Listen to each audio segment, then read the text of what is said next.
Hello everyone, welcome back to my YouTube channel commerce Vidya. आज मैं आपको नेक्स्ट क्वेश्चन नंबर 4 करवाने वाला हूं। जैसे हमने ऑलरेडी 3 क्वेश्चंस अटेम्प्ट कर लिए, ये हमारा 4th क्वेश्चन है। जो हमारी 25 क्वेश्चंस वाली सीरीज है उसमें 4th क्वेश्चन आपको ये आने वाला है। आप इसका स्क्रीनशॉट ले सकते हो। हमारे क्वेश्चन का नाम है nominal GDP and real GDP. देखो, शॉर्ट क्वेश्चन आने वाला होता है। कैसे कैसे क्वेश्चन को पूछा जा सकता है। सबसे पहले नॉमिनल जीडीपी, रियल जीडीपी का difference. Real GDP is the best indicator. What do you think, how many goods are flowing in the economy when we talk about real GDP? मतलब जहां भी नॉमिनल रियल के बारे में आया, आपको यही एक्सप्लेन करना है जो मैंने बोर्ड पे लिखा है। क्लियर? वन बाय वन दोनों का मतलब बताता हूं। पहले है नॉमिनल जीडीपी। नॉमिनल जीडीपी का मतलब, जब आप जीडीपी वर्ड का मतलब नेशनल इनकम, वैसे नेशनल इनकम एनएनपी-एफसी होता है, बट उसके अंदर ही जीडीपी एमपी आ जाता है। जीडीपी को कैलकुलेट करना कैसे होता है? हमारी पूरी कंट्री में कितना सामान बना एक साल में, मल्टीप्लाई प्राइस, उसको बोलते हैं जीडीपी। पूरी कंट्री में एक साल में कितनी चीजें बन रही है, मल्टीप्लाई उसके प्राइस से, उसको बोलते हैं नॉमिनल जीडीपी। देखो, सबसे पहले it refers to the GDP at current price. आज के प्राइस से मल्टीप्लाई करके क्वांटिटी जितनी भी प्रोड्यूस करोगे उसको आज के प्राइस से मल्टीप्लाई करके आप निकालोगे GDP at constant current price, ये बनेगा। सेकंड है मार्केट वैल्यू। सारी गुड्स एंड सर्विसेज जितनी भी पूरी इकोनॉमी में है उनकी मार्केट वैल्यू चेक कर लो, करंट प्राइस। और नेक्स्ट में nominal GDP price into Q. ये प्राइस है करंट ईयर का, ये क्वांटिटी है, कितना सामान बना मल्टीप्लाई प्राइस। एग्जांपल के लिए, एक साल में पूरी कंट्री में 2000 चीजें बनी, मल्टीप्लाई एक चीज का प्राइस 10 रुपए था, 2000 इंटू 10, 20,000 रुपए नॉमिनल जीडीपी आ गई है। अब कौन सा प्राइस है, कौन सी गुड्स है, हम उसमें नहीं जा रहे। मैंने नॉर्मली आपको बताया ये गुड्स है, ये प्राइस है, मल्टीप्लाई करके जीडीपी निकलेगी। और रियल जीडीपी में it refers to GDP at constant price. हमें कंपेयर करना है। मान लो मैं 2025 में हूं, मैंने कंपेयर करना है 2011 से। 2011 में जो प्राइस चल रहा है उसको कंपेयर करना है 2025 से। तो अब जो निकालूंगा कैलकुलेशन 2011 के हिसाब से निकालूंगा। प्राइस कांस्टेंट लेना है, जो उस ईयर में चल रहा था वही प्राइस आज भी लूंगा। एस्टिमेशन करूंगा बेस ईयर के प्राइस को देख के, करंट ईयर प्राइस नहीं लूंगा। पी इंटू के होगा सेम फॉर्मूला, बट प्राइस कौन सा होगा? बेस ईयर 2011 वाला प्राइस होगा। क्वांटिटी इस साल की। अब ये ध्यान रखना, ये दो चीजें रियल नॉमिनल मैंने हाईलाइट करके लिखा है। नॉमिनल में मे और may not increase the flow, definitely increase और decrease the flow. Real GDP में आपको अगर जीडीपी बढ़ेगी तो गुड्स एंड सर्विसेज का फ्लो बढ़ता मिलेगा, बट यहां पे क्लियर नहीं है। ये ऐसा क्यों बोल रहा हूं मैं? एग्जांपल देखो, नॉमिनल जीडीपी की। पहले तो 2011 में 10,000 यूनिट्स थे, 10 रुपए का एक। हमारी कंट्री की जीडीपी 1 लाख थी। 2025 में क्वांटिटी सेम है, पहले भी 10,000, अब भी 10,000, मल्टीप्लाई प्राइस कितना हो गया 20, तो जीडीपी कितनी है 2 लाख। मतलब कि हमारी कंट्री की जीडीपी 1 लाख से 2 लाख हो चुकी है। रियल में बात करते हैं, 2011 में 10,000 यूनिट, 10 रुपए का 1 लाख रुपए। यूनिट बढ़ गए 10,000 से 20,000, प्रोडक्शन बढ़ गई, प्राइस सेम है 2 लाख। अब आप खुद सोचो दोनों में से कौन सा बेस्ट है? Real GDP is the best indicator. Reason, यहां तो प्रोडक्शन ही सेम है, ये प्राइस का फैक्टर दिखा के आप कह रहे हो हमारी जीडीपी बढ़ गई थी। हमारी तो जीडीपी बढ़ गई, हमारी जीडीपी होगी। जैसे मंत्री करते हैं, मोदी जी, कभी कोई क्या बोलते हैं, हमारी कंट्री की जीडीपी बढ़ गई। नॉमिनल की बात करते हैं, रियल को बढ़ाना बहुत मुश्किल है और यही बेस्ट इंडिकेटर है। हम 1 लाख से 2 लाख क्या कह रहे हैं? 100% ग्रोथ। यहां भी 100% ग्रोथ, बट ये एक्चुअल जेन्युइन ग्रोथ है। यहां पे प्रोडक्शन बढ़ी है। आपकी कंट्री में पहले 10,000 यूनिट बनते थे, अब 20,000 बन रहे हैं।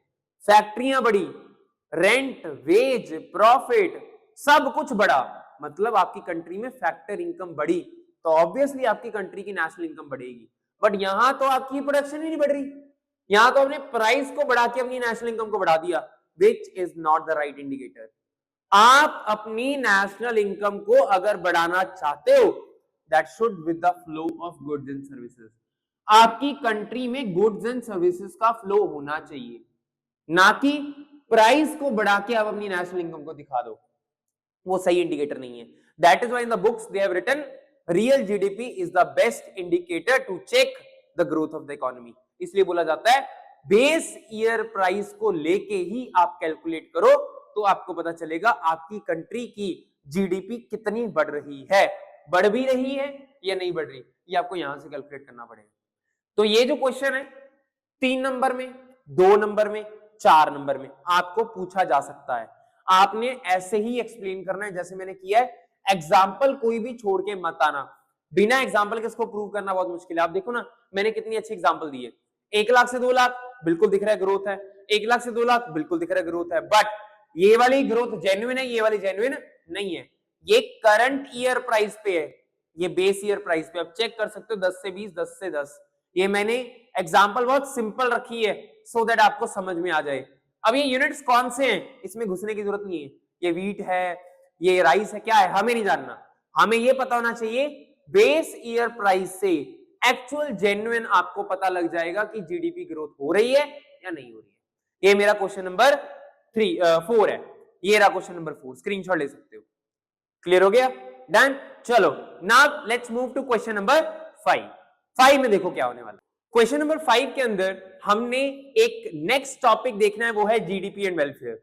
मैंने आपको कल क्वेश्चन करवाया था real GDP and nominal GDP. अब देखो उसके साथ मुझे ये लग रहा है कि नॉमिनल और रियल जीडीपी के साथ जीडीपी वेलफेयर भी एक ऐसा है क्वेश्चन जो आ सकता है, मैक्सिमम टाइम में हमें पेपर में आया है। ध्यान से इसका मतलब समझना, कई बार बच्चों को मतलब ही नहीं समझ आता, इसको क्रैम करते रहते हैं, कभी इधर कर लिया कभी इधर, अच्छा इसको ये पॉइंट लिख देंगे, अच्छा ऐसा मत करो। बहुत सिंपल टर्म्स में इसका मतलब समझाने वालों, ध्यान से समझना। देखो टॉपिक जीडीपी एंड वेलफेयर।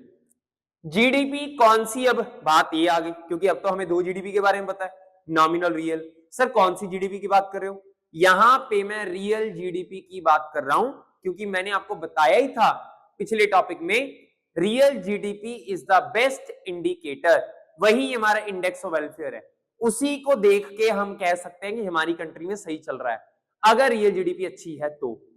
देखो जरा क्या लिखा है, real GDP is considered as an index of welfare of people. कहते अगर रियल जीडीपी बढ़ेगी तो हम बोल सकते हैं कि वेलफेयर हो रहा है। अब यहां वेलफेयर का मतलब क्या है? वेलफेयर का मतलब है पर पर्सन अवेलेबिलिटी ऑफ गुड्स। एक बंदे को हमारी कंट्री में कितनी अवेलेबिलिटी ऑफ गुड्स है।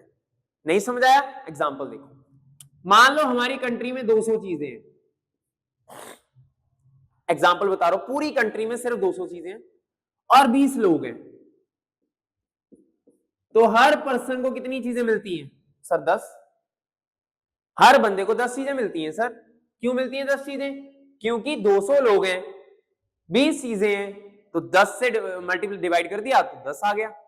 अब अगर चीजें हो गई 400, ये 20 ही है, अब कितनी हो गई? 20। This is called welfare. इसको वेलफेयर बोला जाता है।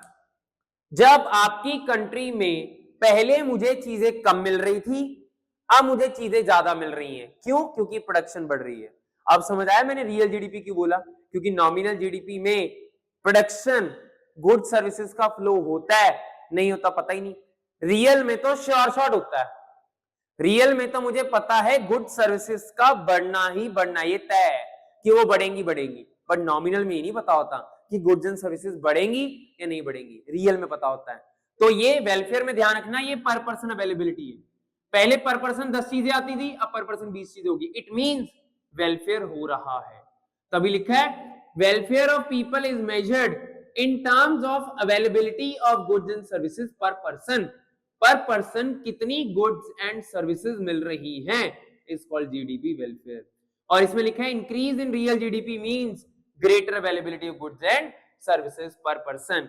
अगर आपकी कंट्री में रियल जीडीपी बढ़ेगी तो पर पर्सन अवेलेबिलिटी भी बढ़ेगी, ये क्लियर कट है। समझ लेना, अगर हमारी कंट्री में रियल जीडीपी हो रही है मतलब गुड्स एंड सर्विसेज की प्रोडक्शन बढ़ रही है, तो वेलफेयर भी होगा ही होगा। ये मेरा जीडीपी वेलफेयर का मतलब है। क्लियर हो गया? पर पर्सन अवेलेबिलिटी ऑफ गुड्स का बढ़ना इज कॉल्ड रियल जीडीपी। पहले 200, अब 400।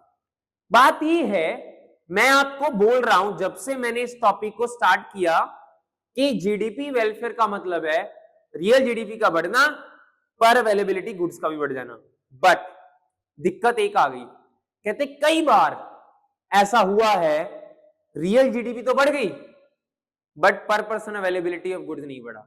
अरे सर, अभी तो आप कह रहे थे हर बार बढ़ता है, इसीलिए बोला जाता है इसमें कुछ लिमिटेशंस है। इसकी कुछ लिमिटेशंस हैं। लिमिटेशंस का मतलब क्या है? रियल जीडीपी तो बढ़ गई बट पर पर्सन अवेलेबिलिटी मतलब वेलफेयर तो हुआ ही नहीं। ये इसकी लिमिटेशन है। 4 पॉइंट हैं, ये चारों के चारों पॉइंट ये बताते हैं रियल जीडीपी तो बढ़ी थी, प्रोडक्शन तो बढ़ी थी, बट वेलफेयर नहीं हुआ। अरे सर, ये क्यों नहीं हुआ वेलफेयर? वन बाय वन सारी पॉइंट बताता हूं। अदरवाइज तो देखो, जीडीपी वेलफेयर का मतलब यही होता है, जीडीपी का बढ़ना और वेलफेयर होगा ही होगा। ये वेलफेयर वर्ड समाज सेवा नहीं है। वेलफेयर वर्ड का मतलब पर person availability of goods and services, ये बढ़ेगी। पहला पॉइंट, डिस्ट्रीब्यूशन ऑफ इनकम, ये हमारी कंट्री में अनइक्वल है। अगर इंडिया की बात करूं स्पेशली, कोई बहुत अमीर है, कोई बहुत गरीब है, किसी के पास बहुत ही पैसा है, किसी के पास है ही नहीं। प्रोडक्शन तो बढ़ गई। अब मोबाइल फोन, एप्पल की बात करते हैं, कहते हैं हर किसी के पास एप्पल है, हर किसी के पास एप्पल है। देखो जरा बाहर निकल के, रेडी वाले के पास एप्पल है? एप्पल की प्रोडक्शन बढ़ी, एग्जांपल बता रहा हूं, ऐसा तो नहीं ना पर पर्सन के पास आ गया, अमीरों ने खरीद लिया, गरीब रह गए। वही यहां पे हो रहा है। अनइक्वल डिस्ट्रीब्यूशन ऑफ इनकम है। जैसे ही प्रोडक्शन बढ़ती है, अमीर खरीद लेते, गरीब पीछे रह जाते हैं। तो यहां कैसे मैं चेक कर लूं कि जो ये 20 थे अमीर हैं, ये 20 थे अमीर हैं, इसमें कुछ गरीब हैं? कोई तुक्का नहीं लगा सकता मैं। तो इसलिए कहा जाता है प्रोडक्शन बढ़ी, जैसे ही प्रोडक्शन बढ़ी वैसे ही लोगों ने खरीदना शुरू कर दिया, वैसे ही लोगों ने खरीदना शुरू कर दिया। सिर्फ अमीरों ने खरीदा, गरीबों को तो पता ही नहीं है। ओवरऑल प्रोडक्शन तो कंट्री में बढ़ी थी, प्रोडक्शन बढ़ी थी, बट गरीबों के लिए नहीं, अमीरों के लिए। इसलिए डिस्ट्रीब्यूशन ऑफ इनकम है अनइक्वल है, जिसकी वजह से जो पुअर है, पुअर पीपल, उनका किसी भी तरीके का वेलफेयर हुआ ही नहीं। क्यों? क्योंकि उन तक तो चीजें पहुंची नहीं, सारे अमीर ले गए। ये पहली लिमिटेशन है जीडीपी वेलफेयर की। ये लिमिटेशन ये कहती है बढ़ाओ प्रोडक्शन, वेलफेयर नहीं होगा। दूसरी, कंपोजिशन ऑफ जीडीपी। कई बार प्रोडक्शन ऐसी चीजों की होती है जो डायरेक्टली मेरी पब्लिक को इफेक्ट नहीं करते, जैसे कि डिफेंस गुड्स। अब हमने अपनी कंट्री के लिए वेपन्स खरीदे, बहुत बड़ी बड़ी मिसाइल खरीदी। अब वैसे ही वॉर चल रही है, ईरान की वॉर चल रही है, हमने खरीद लिए, हमने वेपन्स पे, हमने मिसाइल पे बहुत पैसा लगा दिया। गुड्स तो बढ़ी, ऑब्वियसली गुड्स बढ़ गई, बट ये खरीदेगा कौन? ये तो कोई, पर हमारी आम पब्लिक का तो इसका कोई फायदा नहीं। इनडायरेक्टली फायदा है कि हम सेफ है, बट डायरेक्टली तो हमें गुड्स नहीं मिलेंगी ना। तो इसलिए जो कुछ ऐसी चीजें जो डायरेक्टली पब्लिक को नहीं बेनिफिट कर दी, उससे भी आपका वेलफेयर नहीं होगा। ये सारे पॉइंट चारों के चारों यही बता रहे हैं, जीडीपी में प्रोडक्शन बढ़ गई है, वेलफेयर नहीं होगा। ये भी पॉइंट यही कह रहा है डिफेंस की गुड्स तो ले आए हो, आपने प्रोडक्शन तो कर ली डिफेंस गुड्स की, जिससे रियल जीडीपी तो बढ़ गई, बट आपका वेलफेयर नहीं बढ़ेगा। क्यों? क्योंकि ये गुड्स पर पर्सन काम में ही नहीं आएंगी। Third, non monetary exchange. अभी भी ऐसी जगहें हैं जहां पे बार्टर है। बार्टर मतलब कमोडिटी फॉर कमोडिटी, वो तो रिकॉर्ड ही नहीं होता जीडीपी में। वहां तो गुड्स का पता ही नहीं चलेगा बड़ी ना बड़ी, तो वहां पे भी ये वेलफेयर नहीं हो पाएगा। नॉन मॉनेटरी है, हम तो प्राइस से मल्टीप्लाई करके जीडीपी निकालते हैं। जो है ही नॉन मॉनेटरी है, जहां बार्टर चल रहा है, मैंने काम करवा के उसको कोई चीज दे दी, वो काउंट ही नहीं होना, जिसकी वजह से फिर वेलफेयर का पता नहीं चलेगा। लास्ट, ये मैं स्टार मार्क कर रहा हूं, कई बार ये वाला और ये वाला अलग आ जाता है 2 नंबर में, 2 नंबर में, 3 नंबर में अलग से बोलते हैं एक्सटर्नैलिटीज के बारे में बताओ, कंपोजिशन ऑफ जीडीपी के बारे में बताओ as a limitation, distribution of income के बारे में बताओ एज अ लिमिटेशन। तो 2 नंबर में सिर्फ यही एक्सप्लेन करना है जो इनके पॉइंट्स हैं इनके। पूरा पूरा एक्सप्लेन करने की जरूरत नहीं है। क्लियर? एक्सटर्नैलिटी दो तरीके की है, पॉजिटिव नेगेटिव। ये भी क्या कहती हैं कई बार मेरे को पॉजिटिव, कई बार नेगेटिव इफेक्ट हो जाता है, मैं कुछ करता नहीं फिर भी हो जाता है। अरे ये तो मतलब है ही नहीं कुछ। क्या होता है, मैंने आपको बताया जैसे ही प्रोडक्शन बढ़ेगी, पर पर्सन अवेलेबिलिटी बढ़ेगी, मैं चीजों को खरीद लूंगा, है ना। पहले 200 चीजें थी कंट्री में, 400 आ गई। 20 बंदे थे, पहले 10 चीजें लेते थे, अब 20 चीजें लेने लग गए। बात ये है यहां पे क्या हुआ, पॉजिटिव एक्सटर्नैलिटी में आपने कुछ किया नहीं फिर भी आपका फायदा हो गया। मेरे साथ वाले घर में गार्डन लगा हुआ है, उसकी बहुत अच्छी अच्छी खुशबू आती है, मैं खुशबू अच्छे से लेता हूं, मजे आ जाते हैं मुझे, मैंने तो कुछ किया ही नहीं, I am not paying even a single price for that, मेरे को फिर भी बेनिफिट हो गया, मेरे बिना कुछ किए मुझे बेनिफिट हो गया। ये तो वेलफेयर में बात ही नहीं हो रही। और कई बार जैसे मेरे घर के 2 किलोमीटर बाद इंडस्ट्री लग गई शुगर की, बहुत स्मेल आती है, बहुत पोल्यूशन आता है, मैं तो कुछ करता ही नहीं फिर भी मुझे पोल्यूशन आई जा रहा है, मैं तो कुछ कर ही नहीं रहा उसके लिए फिर भी मेरे पे इफेक्ट आई जा रहा है, तो नेगेटिव है वो। मतलब पॉजिटिव नेगेटिव एक्सटर्नैलिटी आपको इफेक्ट करती है बिना कुछ किए, पॉजिटिवली भी नेगेटिवली भी। बाहर की चीजें आपके ऊपर इफेक्ट कर रही हैं, आपके वेलफेयर के ऊपर इफेक्ट कर रही हैं, जीडीपी में कुछ नहीं हो रहा है इसका, आपको पॉजिटिव नेगेटिव इफेक्ट अपने ऊपर मिली जा रहा है। क्यों? क्योंकि बाहर के लोग कुछ ना कुछ करी जा रहे हैं। I am not paying price for it, ना मैं बेनिफिट का ना मैं उसका किसी का प्राइस नहीं दे रहा, स्टिल मेरे पे इफेक्ट आ रहा है। ये चारों चीजें ये कहती हैं जीडीपी तो बढ़ेगी बट वेलफेयर नहीं होगा। मीनिंग ये कहता है जीडीपी बढ़ेगी तो वेलफेयर भी होगा ही होगा, तभी तो लिमिटेशन है। मतलब इस टॉपिक की लिमिटेशन है कि भाई देखो हम वैसे तो कह रहे हैं कि रियल जीडीपी के बढ़ने से वेलफेयर बढ़ता है, बट ये जो 4 पॉइंट है ना ये नहीं मान रहे, ये कहते हैं कि नहीं, जीडीपी बढ़ेगी मतलब कि आपकी कंट्री में प्रोडक्शन बढ़ेगी तो वेलफेयर नहीं होगा। क्यों नहीं होगा? क्योंकि अमीर लोग ले जाएंगे, गरीबों के लिए बचेगा नहीं। क्यों नहीं होगा? क्योंकि डिफेंस का कौन सा हमें डायरेक्ट बेनिफिट है। क्यों नहीं होगा? क्योंकि यहाँ पे तो बार्टर चल रहा है, यहाँ तो पैसे की बात ही नहीं है, और यहाँ मैं कुछ नहीं भी पे कर रहा फिर भी मेरे को इफेक्ट आई जा रहा है। समझ गए? ये मेरे 5 तक क्वेश्चन आपको करवा दिए हैं, अब हमारे 20 क्वेश्चन बच गए हैं। 1 by 1 I will post videos on it. Alright, bye bye, take care, thank you so much everyone.